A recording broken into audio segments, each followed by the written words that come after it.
Hey guys, Canadian Range Nut here. It is, I can't believe it, it's Wednesday, June the 1st. Where did the time go? Wednesday, June 21st, 2022.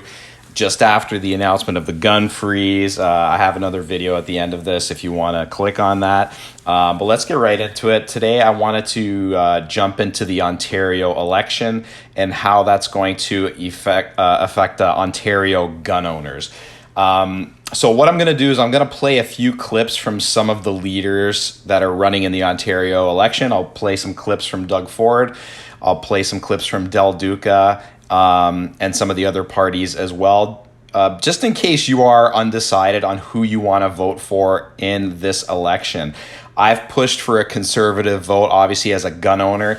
If you're still not quite sure, though, you might want to hear what all these leaders have to say. So I've done some research on some older interviews from even a couple years ago and a couple of current ones as well. So here is the first one from Doug Ford. And if you do find value in this, please remember to like and subscribe and to click that little bell so that you get all future notifications of the channel. So here's the first one of Doug Ford on what he thinks of a possible handgun ban. This is from 2 years ago. Listen up. Just as a follow-up, as you know, Mayor Tory has said that he would support a handgun ban. You still oppose that. Why, when we have seen this much violence in Toronto, are you still opposing a handgun ban? Well, legal handgun owners, Travis, as you know, they don't commit the crimes. These guns aren't coming from legal handgun owners, and there's very few in Toronto. And I'm going to get the exact number because they're pretty strict on handing out handgun licenses. But I go back to where I spent a lot of time in Chicago. They have the strictest handgun laws in the entire country. They have the highest death rate when it comes to murders in the entire country. They had, and correct me if I'm wrong, Travis, I think 50 shootings over the weekend. I think it was even higher. So that's not the solution, to be very frank. It's making sure that we come down hard and heavy on these gangs. We put $25 million into fighting guns and gangs in Toronto, and I have all the confidence in the world and our police that they're going to make sure they apprehend these people. So I really love what he said there about the Chicago crimes. Now, I just kind of clicked in that 2 years ago was the beginning of all this restriction crap. And I remember when I first became pro-gun following the violence in Chicago. And I remember, I think it was Independence Day in the States, how many people had been killed with illegal handguns in Chicago, yet Chicago has some of the strictest gun laws out there. So it was good to hear him say that. And so that was the context of that interview with Ford was that there had been a couple of shootings in Toronto from a couple of years ago.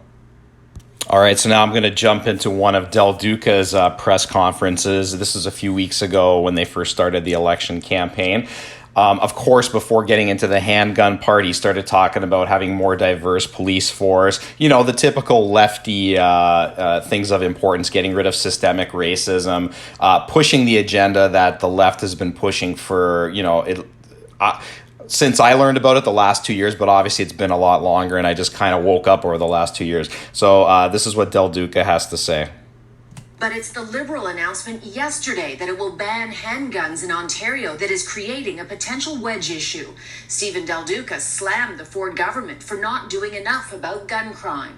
The fact that they continue to insist on standing with the gun lobby instead of standing with the people of Ontario is absolutely appalling. All right, so he just called us the gun lobby. He called law-abiding firearms owners the gun lobby. And to be honest, like I remember I used to have a negative connotation towards that. I'm actually proud to be part of that lobby now. But with the tone in his voice, I'm actually just quite disgusted with the way he refers to us as the gun lobby. Like we're some evil force that needs to be stopped. I'm just going to keep playing it for you guys. The city of Toronto has called for a ban on handguns. Doug Ford has long resisted the idea. Today, he said a better way to fight gun crime is to support police. His government has pledged $185 million to fight gangs and guns. We know where the guns are coming from. The police know where they're coming from. They're coming illegally across the border. The latest poll. Okay, so we'll leave it there. Yeah, so again, the biggest problem, the illegal guns coming across the border, which the new Liberal freeze kind of looks at it as a side note, okay? It was funny, and I was watching an interview with Trudeau the other day where he was questioned outside of the House of Commons, and he was basically saying this is not an attack on legal firearms owners. Well, how is it not? It affects us the most. This is not going to affect people who go out and commit crimes. Okay, so I looked for some video of Andrea Horvath speaking out on the gun violence issue, but most of her platform is basically a lot of social programs and stuff like that. But I did find an old tweet from 2019. Now, I can't remember if that was the year that the Danforth shooting happened or not, but I'm going to read directly from Andrea Horvath's Twitter account. This was in 2019, and I quote, "Gun violence is tearing families apart. New Democrats are renewing our call to give cities the power to ban handguns and ammo sales. The Liberals let us down with years of inaction. Now, Ford is cutting programs for youth at risk and ruling out a handgun ban. We need to take action." And then there's a picture below with bullets crossed off, and it says Ontario NDP renews call for ban on handguns and ammo sales in cities. So again, just to clarify, that was Andrea Horvath's tweet from 2019. I have a feeling she hasn't really approached the gun issue this time because they probably got a lot of blowback in Ontario, and so she's probably just focusing on her healthcare issues. The one thing I find with the NDP, though, the NDP seems to have an unlimited amount of money for all of these social programs, and who ends up paying for it is us as the taxpayer.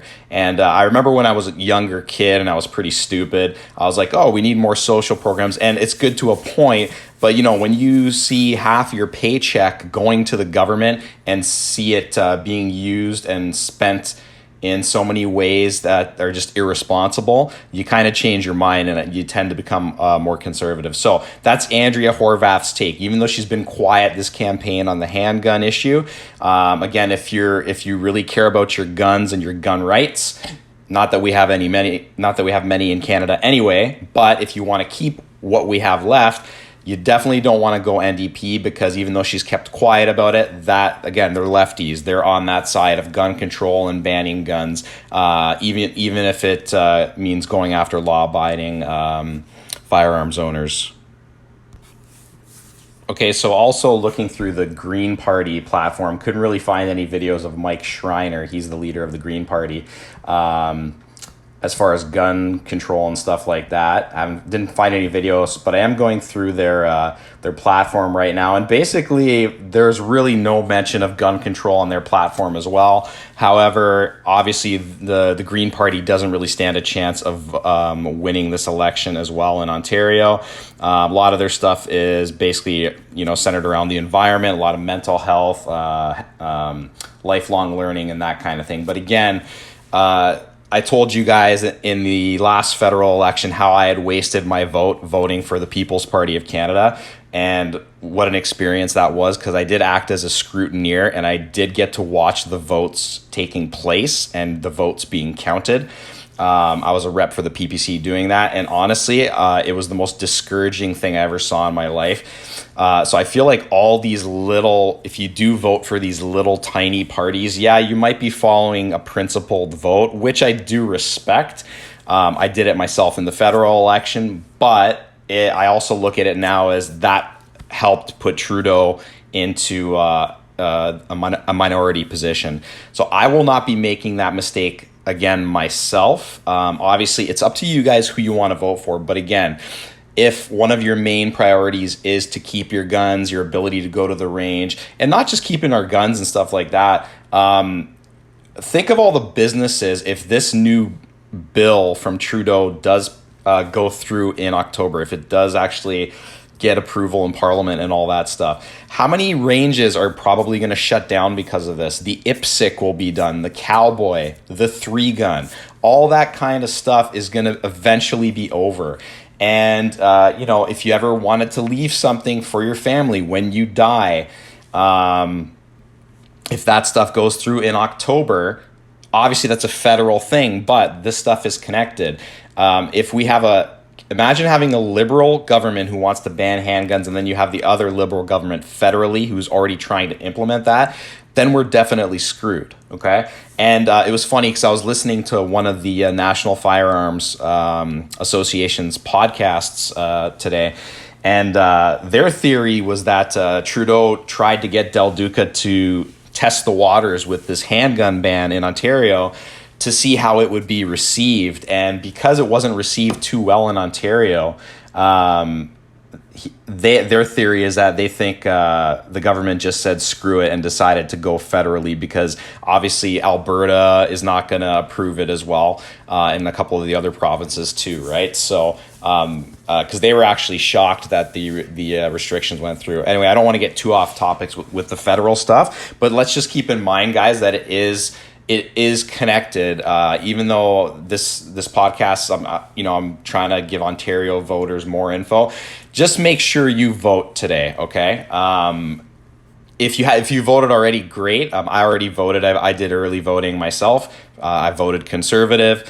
I don't regret that whatsoever, because I feel like any of the other choices are just awful. Not that the Conservatives are a great choice either. I haven't been too happy with Doug Ford and his restrictions over the last 2 years. But honestly, at this point, what choice do we have? I look at this gun rights issue as it's a fight that we have to stay in for the long term. And so the more time we can buy to regroup, let those people like the CCFR, the NFA, go to Parliament and fight this legislation, the more likely we are going to be able to have our guns and use them. And hopefully these businesses, these gun shops will be able to stay open. I just think if the federal bill does pass, I think of all the jobs that are going to be lost, how many guns do you have in their inventory there? And I know I'm kind of getting off topic here, but it was funny because I mentioned in the last video how I was looking at when I bought my Ruger Wrangler, how I was thinking of buying another pistol, and I went looking today, and if you go to the websites, so many of these handguns are sold out. So obviously people are starting to stock up, and I think gun owners have had enough. Because again, really, this legislation is an attack on us, and honestly, even when I have personal conversations with people, I don't have time for them to speak badly about legal gun owners anymore. I used to just kind of keep quiet and stuff. Now I'll actually speak up. Now, obviously, I'm not going to get into a huge heated argument or whatever, but I'm not afraid to speak my mind anymore. Over the last 2 years, especially from all this COVID crap, has really changed my personality a lot. So anyway, I don't want to get too off topic. So that's pretty much all I have to say. Again, if you want to keep your guns, make sure you vote Conservative, guys. Again, we all have the freedom to vote whoever we want to. I didn't cover the New Blue Party or Derek Sloan's. I don't even remember what his party is called, because again, they don't stand a chance. Even the Green Party doesn't stand a chance, but they probably get like 5% of the vote. But the New Blue Party and Derek Sloan's party, forget it. I feel like you're just wasting a Conservative vote there. And some people might argue with me that, well, it's a way to start up the party.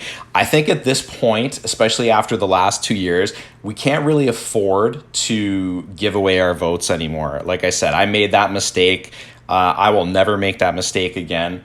And so again, if keeping your guns is important to you, make sure you go and vote, and make sure you vote for Conservatives. Again, it's kind of the devil that you know. Remember, if you like this video, please remember to like or subscribe, and remember to click the bell too, so that you get notifications of future videos. And then I've got a couple of videos at the end of this one, suggested videos that you guys might want to check out if you haven't checked out already. Thanks a lot, guys. Canadian Range Nut, and have a great voting day.